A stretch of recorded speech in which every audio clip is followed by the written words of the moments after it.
I have my sand wedge and I'm in a deep bunker.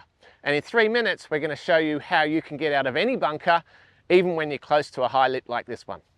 G'day golfers, I'm Glenn Haynes. Welcome to Aussie Golf Pros, where we help you be the best golfer you can be.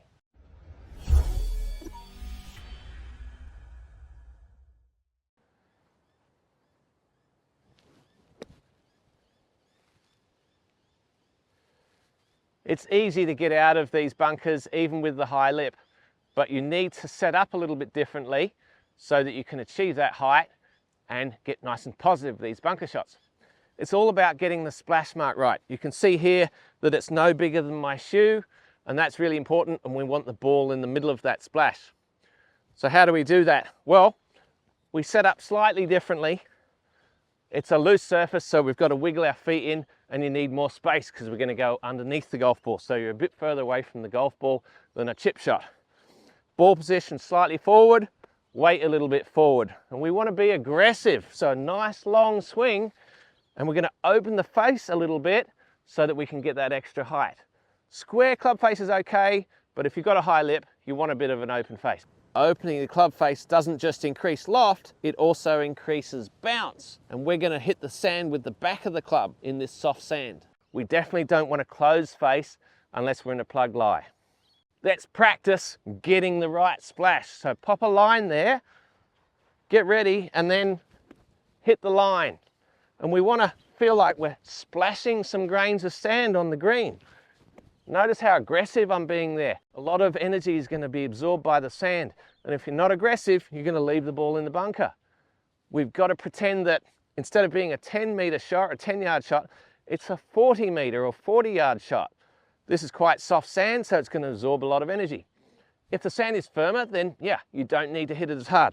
But we definitely need lots of aggression if we want height and spin out of this soft sand. Wiggle the feet in, bit of space, bit of open club face, weight a little forward, ball position a little forward, and a nice aggressive swing hitting the sand on the green. It's as easy as that. If the sand is firm and compacted like it is here, then you need to play it slightly differently.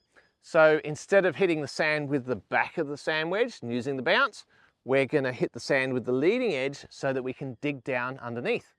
Because if we hit the sand with the back, we can very easily just bounce off of that firm surface. So to do that, don't really need to change anything apart from the shape of the swing. So we're going to pick the club right up steeply, use your wrists, hinge up, and then dig down in. The firm sand is going to stop you digging in too deeply. So that way we can get underneath the golf ball. We don't want to hit the ball. All we want to hear is the sand. But that steepness is going to help us to get the result we're after. Still wiggling in, a little bit of open face, and then let's hinge up.